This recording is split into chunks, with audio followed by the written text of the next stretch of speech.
السلام علیکم ورحمۃ اللہ وبرکاتہ۔ محترم بزرگوں، دوستوں، عزیز ساتھیوں اور پیاری ماں بہنوں، اللہ تبارک و تعالیٰ کے خصوصی فضل اور اس کے انعام کی وجہ سے آج ہم اپنے سوالات اور ان کے جوابات کے کل 50 ایپیسوڈ مکمل کرنے جا رہے ہیں۔ الحمدللہ آج کا جو ہمارا ایپیسوڈ ہے یہ 50واں ہے۔ اس کے بعد بھی انشاءاللہ یہ سلسلہ جاری و ساری رہے گا۔ بہت سارے دوست احباب نے سوالات کیے ہیں، ان تمام سوالوں کے جوابات آپ کو آج کی اس مجلس میں ملیں گے۔ پہلا سوال کیا ہے گیمر بوائے نے۔ پہلے بھی آپ لوگوں کو بتلایا گیا ہے کہ جب بھی آپ اپنا سوال کمنٹ کریں تو سوال تحریر کرنے کے بعد نیچے اپنا نام اور اپنے مقام کا نام لکھ دیا کریں تاکہ پتہ یہ چلے کہ آپ کون ہیں اور کہاں سے بات کر رہے ہیں۔ تو خیر انہوں نے اپنا نام تحریر نہیں کیا ہے۔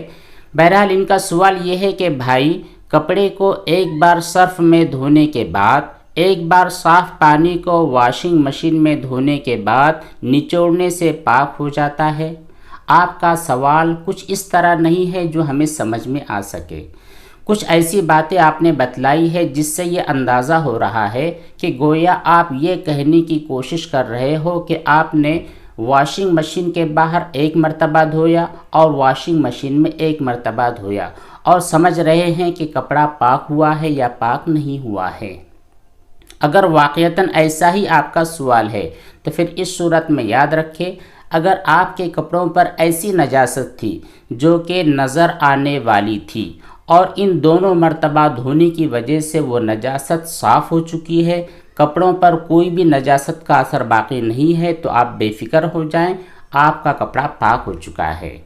اور اگر آپ کے کپڑوں پر ایسی نجاست تھی جو کہ آنکھوں سے نظر آنے والی نہیں تھی تو اس صورت میں 2 ہی مرتبہ آپ کے کپڑے دھلے گئے ہیں، ایک مرتبہ دھونا ابھی باقی ہے، ایک مرتبہ پھر سے آپ کو واشنگ مشین میں وہی عمل دہرانا ہوگا کہ کپڑا ڈالا جائے، اوپر سے پانی آئے، اچھی طرح دھل جائے، آؤٹر سے پانی نکل جائے، اور اس کے بعد جب مشین نے آپ کے کپڑوں کو سکھا لیا، نچوڑ دیا، تو پھر آپ کے کپڑے پاک ہو جائیں گے۔ اگلا سوال کیا ہے شعبان اختر نے۔ سوال ان کا یہ ہے کہ السلام علیکم سر۔ وعلیکم السلام ورحمۃ اللہ وبرکاتہ۔ کہتے یہ ہیں کہ سر کے مسح میں سر تک اور سر کی تری تک پانی کا پہنچانا ضروری ہے یا پھر مسح کا طریقہ کیا ہوتا ہے؟ مسح کا مطلب ہوتا ہے پوچھنا، ہاتھ کو گیلا کرنا اور کسی چیز پر پھیر دینا، اس کا نام ہوتا ہے مسح۔ جب آپ سر کا مسح کر رہے ہوں تو پھر سر کو دھونا نہیں ہے۔ اگر سر کی جو چمڑی ہے اس چمڑی تک پانی پہنچ جاتا ہے تو یہ دھونا ہو گیا۔ اس لیے آپ کو صرف ایک مرتبہ اپنا ہاتھ، دونوں بھی ہاتھ گیلے کر لینے ہیں اور اس کے بعد شرعی اعتبار سے جو بھی سنت طریقہ ہے اس سنت طریقے کے مطابق پورے سر کا اس طرح مسح کر لینا ہے کہ بالوں کی اوپر والی جو حصہ ہوا کرتا ہے، بالوں کے اوپر والا جو حصہ ہوا کرتا ہے وہاں تک پانی پہنچ جائے، جڑوں تک پانی کا پہنچانا ضروری نہیں ہے ورنہ یہ دھونا ہو جائے گا۔ اسی طرح ان کا دوسرا سوال ہے کہ آنکھ سے نکلنے والا آنسو پاک ہوتا ہے یا ناپاک؟ وہ جو آنسو نکلتے ہیں آپ کی آنکھوں سے یہ ناپاک نہیں ہوتے، ان کے نکلنے کی وجہ سے آپ کے وضو پر اور غسل پر کوئی ایفیکٹ نہیں ہوتا ہے، آپ نہ گھبرائیں۔ اگلا سوال کیا ہے وجیہہ نیاز نے۔ سوال ان کا یہ ہے کہ مفتی صاحب اگر کسی نے کسی شخص کے پاس قربانی کا گوشت دیا اور کہہ دیا ہے کہ اس میں آپ کا بھی حصہ ہے اور جو غریب لوگ ہیں، آپ کے تعلقات میں جو غریب لوگ ہیں ان کا بھی حصہ ہے، پھر وہ آدمی جس کے پاس گوشت دیا گیا ہے وہی پورے گوشت کو کھا لے، اپنے استعمال میں رکھ لے، تو اس صورت میں اس کا حکم کیا ہے؟ دیکھیے، جو آپ کے پاس ایک بندہ کوئی سامان دیا ہے، گوشت دیا ہے اور اس نے وضاحت کر دی ہے کہ اس میں آپ کا بھی حق ہے، آپ کے دوست احباب کا ہے جو کہ غربا، فقراء، مساکین، محتاج کچھ بھی ہو سکتے ہیں، ان لوگوں کا بھی حق ہے، تو اس صورت میں آپ کے ذمہ ضروری ہے یا اس شخص کے ذمہ ضروری ہے جس کے پاس کوئی چیز ہے تو وہ اپنے لیے بھی رکھے اور جن کا نام اس نے بتلایا ہے ان کو بھی پہنچانا ضروری ہے۔ یہ جائز نہیں ہے کہ پورا مال خود ہڑپ لے، چاہے کوئی کھانے والی چیز ہو، پینے والی چیز ہو۔ استعمال کی جانے والی چیز ہو یا پھر قربانی کا گوشت وغیرہ ہی کیوں نہ ہو۔ تو ان صاحب کو جس آدمی نے گوشت دینے کے بعد یہ تاکید کی تھی کہ یہ آپ کا بھی ہے اور غریب لوگوں کا بھی ہے، تو پھر غربا کا حق مار کر خود کھا لینا یہ جائز نہیں ہے۔ اگر ایسا کر لیا گیا ہے تو پھر آج وہ جتنا بھی گوشت ان کے حق کا بن رہا تھا اتنا گوشت مارکیٹ سے خرید کر لائے، انہیں دے دیں۔ اگلا سوال کیا ہے یوٹیوب کنگ نے، انہوں نے بھی اپنا نام تحریر نہیں کیا ہے۔ سوال ان کا یہ ہے کہ مولانا صاحب اگر کپڑے 3 بار میں جتنا پانی بہاتے ہیں کپڑا فل بھگو دیا جائے تو کیا وہ پاک ہو جائے گا؟ میں اس وسع میں بہت ہی بری طرح پھنس گیا ہوں، میرا دماغ خراب ہو رہا ہے، پلیز فاسٹ آنسر۔ دیکھیے، جب بھی آپ کا کوئی کپڑا ناپاک ہوتا ہے جسے دھونے کی ضرورت محسوس ہوتی ہے تو اسے دھونا ہے۔ صرف بھگونا یا صرف گیلا کرنا یا پانی کے اندر ڈال دینا یہ کافی نہیں ہوتا ہے۔ جب بھی کوئی نجس کپڑا آپ کے پاس ہے تو دھونے کا جو طریقہ شریعت نے متعین کیا ہے اس طریقے کے مطابق اگر آپ عمل کرو گے تو انشاءاللہ کسی قسم کی پریشانی میں، کسی قسم کے وسوسے میں آپ نہیں پھنسو گے۔ دیکھیے، آپ کے پاس جو بھی کپڑا ہوگا اسے 3 مرتبہ دھونا اس صورت میں ضروری ہے جبکہ وہ نجاست ایسی ہو جو آنکھوں سے نظر آنے والی نہیں ہے، یعنی پتلی نجاست ہے جو کپڑے کے اندر حل ہو چکی ہے، جس کا نشان بھی آپ کو نظر نہیں آ رہا ہے۔ ایسا کپڑا اگر آپ کے پاس ہے تو اسے 3 مرتبہ دھونا ضروری ہے۔ ہر مرتبہ دھو گے اور ہر مرتبہ نچوڑو گے بھی۔ اور اگر وہ کپڑا جو کہ نجس اور گندا ہے وہ اس قدر گندا ہے کہ اس پر کی جو ناپاکی ہے آپ کو آنکھوں سے نظر آ رہی ہے تو اس صورت میں جتنی بھی مرتبہ میں آپ اس نجاست کا خاتمہ کر دو گے آپ کا کپڑا پاک ہو جائے گا۔ اب یہاں پر 3 مرتبہ دھونے کی بھی قید نہیں ہے۔ اگر ایک مرتبہ اچھی طرح دھل جانے کی وجہ سے وہ نجاست اور اس کے مکمل اثرات ختم ہو جاتے ہیں تو آپ مطمئن رہیں آپ کا کپڑا پاک ہو جائے گا۔ امید ہے کہ اس پوری بات کی وجہ سے آپ کو تسلی حاصل ہو گئی ہوگی اور جو وسوسہ اور وہم آپ کے ذہن میں پیدا ہو رہا ہے یہ بھی ختم ہو گیا ہوگا۔ اگلا سوال کرتے ہیں پٹھان الیاس قلم نوری صاحب۔ سوال ان کا یہ ہے کہ السلام علیکم مفتی صاحب۔ وعلیکم السلام ورحمۃ اللہ وبرکاتہ۔ سوال ان کا یہ ہے کہ جا نماز کس طرح دھونا چاہیے اور جا نماز دھونے کے بعد اس کا جو پانی ہوتا ہے یہ کہاں ڈالنا چاہیے؟ بہت بہترین سوال آپ نے کیا ہے۔ دیکھیے، جو جا نماز ہوتا ہے اس کو دھونے کا کوئی مخصوص طریقہ شریعت میں وارد نہیں ہوا ہے۔ جیسے آپ عام کپڑے دھوتے ہیں، اپنی ٹوپی دھوتے ہیں، اپنے کپڑے دھوتے ہیں، بیڈ شیٹ دھوتے ہیں، بالکل اسی طرح آپ اس جائے نماز کو دھو سکتے ہیں، شرعی اعتبار سے کوئی رکاوٹ نہیں ہے۔ اسی طرح جب آپ نے جا نماز دھل دیا ہے تو اس کا جو پانی ہوگا کسی مخصوص مقام پر، کسی مخصوص جگہ پر ڈالنا بھی ضروری نہیں ہے۔ ایسے ہی جو عام پانی آپ جہاں بہاتے ہیں وہی اس پانی کو اگر بہا دیتے ہیں تو پھر شرعی اعتبار سے کوئی گناہ والی بات نہیں ہوتی ہے۔ اگلا سوال کیا ہے الفیض خان رضوی نے۔ سوال ان کا یہ ہے کہ مفتی صاحب کیا ٹوائلٹ میں جانے والا جو دروازہ ہوتا ہے اس کی کنڈی ناپاک ہوتی ہے؟ کیونکہ جب بھی لوگ ٹوائلٹ سے باہر آتے ہیں تو آنے والے بہت سارے لوگ ہوتے ہیں اور سب لوگ اپنے ہاتھ کنڈی پر لگاتے ہیں تو مجھ کو وسوسہ ہوتا ہے، اس کے بارے میں بہت زیادہ پریشان ہوں۔ دیکھیے، جو ٹوائلٹ میں جانے کے لیے دروازہ ہے، اس کی کنڈی ہے، اس کی کڑی ہے، یہ تمام چیزیں ناپاک نہیں ہوتی ہے۔ خامخواہ آپ وہم میں، پریشانی میں اور وسوسے میں مبتلا نہ ہوں۔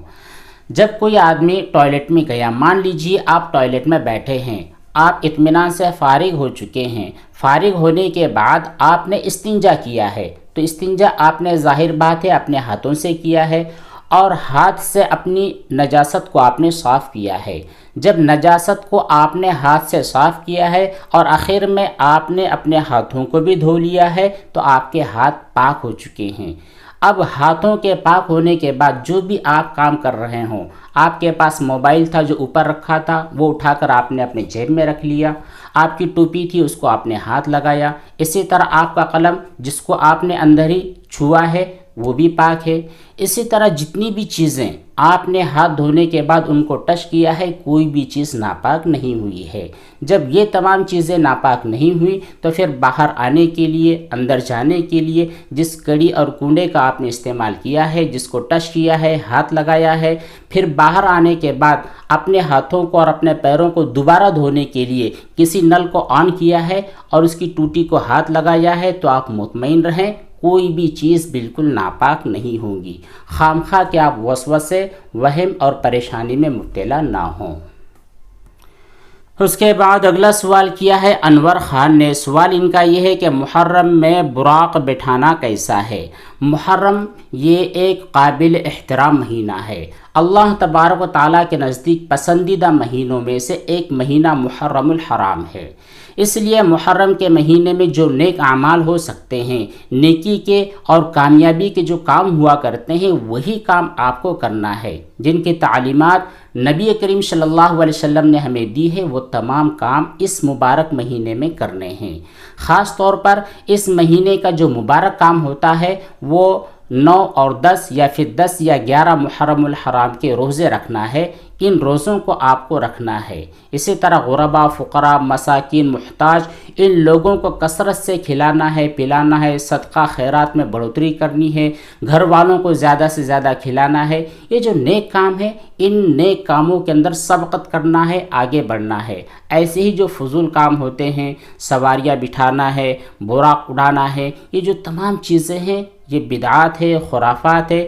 ان میں بالکل بھی آپ کو ثواب نہیں ملتا ہے، الٹا گناہ اور عذاب والی بات ہوا کرتی ہے۔ اس لیے اس مبارک مہینے میں ہر قسم کی بدعات اور خرافات سے آپ اپنے آپ کو انتہائی درجے بچائے رکھیں۔ اگلا سوال کیا ہے امیمہ اختر نے۔ کہتی یہ ہیں کہ میں نے اپنے ناپاک کپڑے واشنگ مشین میں ڈال دیے ہیں۔ میرا واشنگ مشین 2 پانی سے کپڑوں کو کھنگالتا ہے اور لاسٹ میں 1 مرتبہ نچوڑ بھی دیتا ہے۔ کیا کپڑے پاک ہو جائیں گے یا پھر مجھ کو 1 مرتبہ اور کپڑے پاک کرنے ہوں گے؟ مجھے بہت وسوسے آ رہے ہیں، پلیز بتائیں۔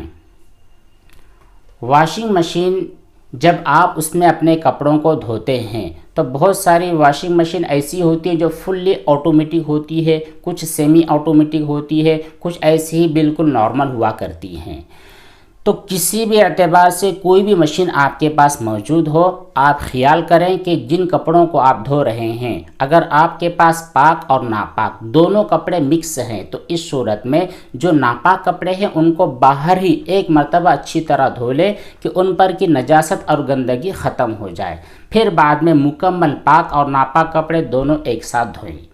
اور اگر پورے کے پورے کپڑے ناپاک ہے تو پھر اسی طرح آپ پوری ناپاکی باہر خارج کر دیں اور پھر ناپاکی ختم ہونے کے بعد ان کپڑوں کو واشنگ مشین میں دھو ڈالیں۔ تیسری صورت، جب کہ آپ کے کپڑے بالکل پاک ہیں، ان میں کوئی بھی ناپاک کپڑا نہیں ہے، تو پھر آپ ان پورے کپڑوں کو اٹھا کر واشنگ مشین میں دھو سکتے ہیں۔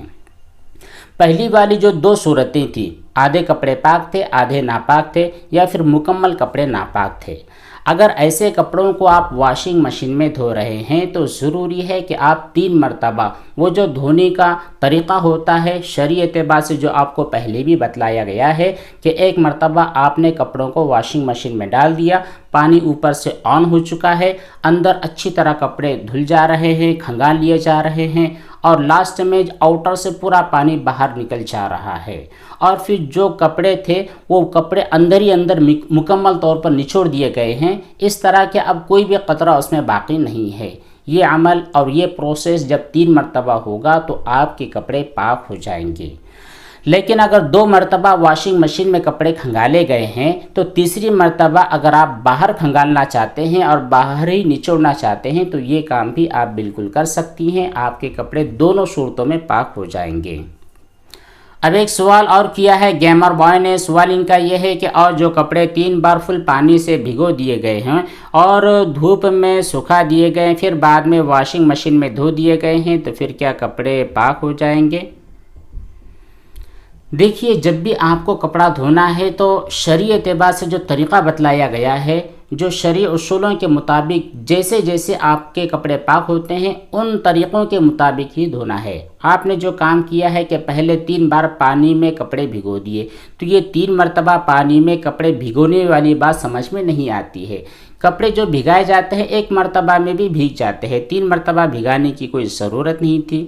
بہرحال آپ نے پانی میں کپڑے بھگو دیے، اس کے بعد دھوپ میں سکھا دیے، تو صرف بھگونے اور سکھانے کی وجہ سے آپ کے کپڑے پاک نہیں ہوئے ہیں۔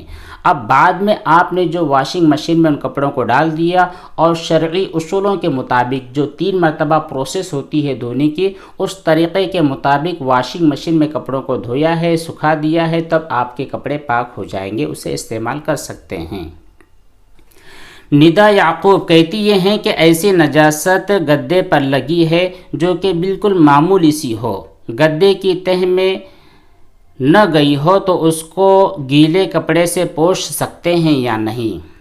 دیکھیے جو گدے ہوتے ہیں عام طور پر جو فوم کے ہوتے ہیں یا پھر روئی کے بہت موٹے موٹے گدے بنے ہوتے ہیں صوفے کے یا بیڈ کے، جن کو آپ اچھی طرح دھو کر نچوڑ نہیں سکتے ہیں، تو ان کی طہارت اور صفائی کا حکم یہ ہوتا ہے کہ پہلی چیز آپ کو دیکھنا ہوگا کہ ان گدوں پر جو نجاست اور ناپاکی ہے وہ کیسی ہے۔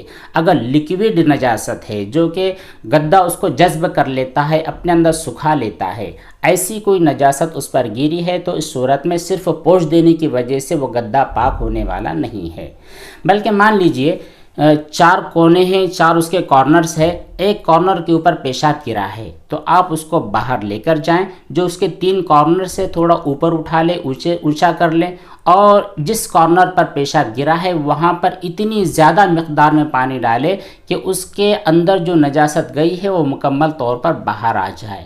جب پانی کے قطرے ٹپکنا بند ہو جائے تو دوسری مرتبہ، پھر تیسری مرتبہ آپ کو یہی عمل کرنا ہے۔ پورا گدا دھونے کی بالکل ضرورت نہیں ہے، جس کارنر پر نجاست گری ہے اس کو ہی 3 مرتبہ دھونا ہے۔ جب تیسری مرتبہ میں بھی پانی کا ٹپکنا بند ہو جاتا ہے تو آپ کا گدا مکمل پاک ہو گیا۔ دوسری صورت، اگر آپ کے گدے پر کوئی ایسی نجاست ہے جو کہ اندر جذب نہیں ہوئی ہے، اوپر کے اوپر ہی ہے، جس کو کھرچ لیا گیا ہے یا جس کو اٹھا لیا گیا ہے یا جس کو پوچھ دینے کی وجہ سے وہ نجاست ختم ہو جاتی ہے، تب بھی وہ گدا بنا دھوئے کے پاک نہیں ہوگا۔ اگر مانتے ہیں آپ کہ وہ جو نجاست ہے بالکل اندر تک نہیں دھسی ہے، تھوڑی ہی اندر گئی ہے، تب بھی آپ کو اتنا پانی اس کے اوپر یا جتنے حصے کے اوپر نجاست گئی ہے اتنے حصے پر اتنا پانی بہانا ضروری ہے کہ وہ پانی بالکل نیچے بہہ جائے اور اس کے قطرے ٹپکنا بند ہو جائے، اس کے بعد آپ کا گدا پاک ہوگا۔ لیکن اگر بہت زیادہ تکلف ہو رہا ہے، آپ کسی بھی اعتبار سے اس گدے کو دھو نہیں سکتے ہیں، اس کو سکھا نہیں سکتے ہیں، بہت زیادہ پریشانی ہے اور وہ نجاست سوکھ گئی ہے، وہ بالکل گدا سوکھ گیا ہے، اب اس کے اوپر نجاست کا کوئی نشان نہیں ہے، اور اس کے اوپر آپ نے بیڈ شیٹ، موٹی والی بیڈ شیٹ بچھا دی ہے، اب بچھانے کی وجہ سے آپ اس گدے کے اوپر سو سکتے ہیں، بیٹھ سکتے ہیں، اٹھ سکتے ہیں، لیٹ سکتے ہیں، سب کام کر سکتے ہیں، کوئی بھی چیز ناپاک نہیں ہوگی۔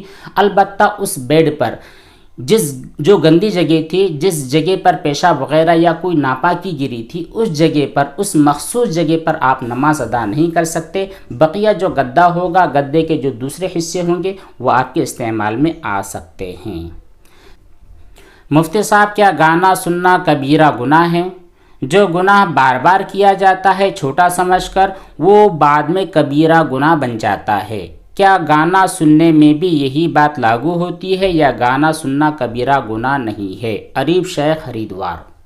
دیکھیے جو گانے ہوتے ہیں، سانگس ہوتے ہیں، یہ گانے اور سانگس، ان میں میوزک ہوتی ہے اور ایسے اشعار ہوتے ہیں جو محبت پر اور عشق پر مبنی ہوا کرتے ہیں، اور اس میں ایسے لیرس ہوتی ہیں اور ایسی موسیقی ہوا کرتی ہیں جس کی وجہ سے انسانی طبیعت پر منفی اثرات پڑتے ہیں۔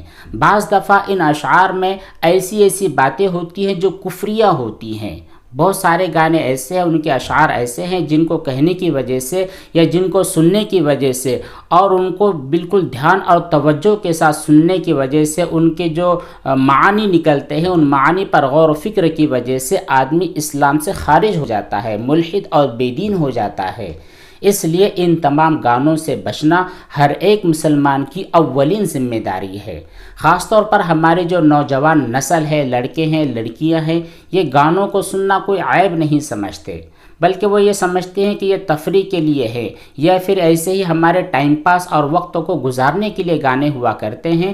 تو ایسے ہی ٹائم پاس کے لیے، وقت گزارنے کے لیے، اپنے آپ کو کسی کام میں بزی رکھنے کے لیے لوگ اگر گانے سنتے ہیں، خاص طور پر ایسے لوگ جو کمپنیوں میں کام کرتے ہیں، اپنے گھروں پر کچھ کام کرتے ہیں اور ساتھ میں میوزک وغیرہ لگا دیتے ہیں، تو بھلے ہی انہیں یہ کام بہت نارمل اور چھوٹا سا نظر آتا ہے، لیکن انہیں سمجھنا چاہیے کہ یہ کبیرہ گناہوں میں سے ایک ہے، اور نبی کریم صلی اللہ علیہ وسلم نے ان گانوں سے بچنے کی بہت زیادہ تاکید بیان فرمائی ہے۔ موسیقی اسلام میں حرام ہے، اس لیے ہر مسلمان، نوجوان بچہ، نوجوان بچی ان تمام گناہ والے کاموں سے اپنے آپ کو بچائے رکھے۔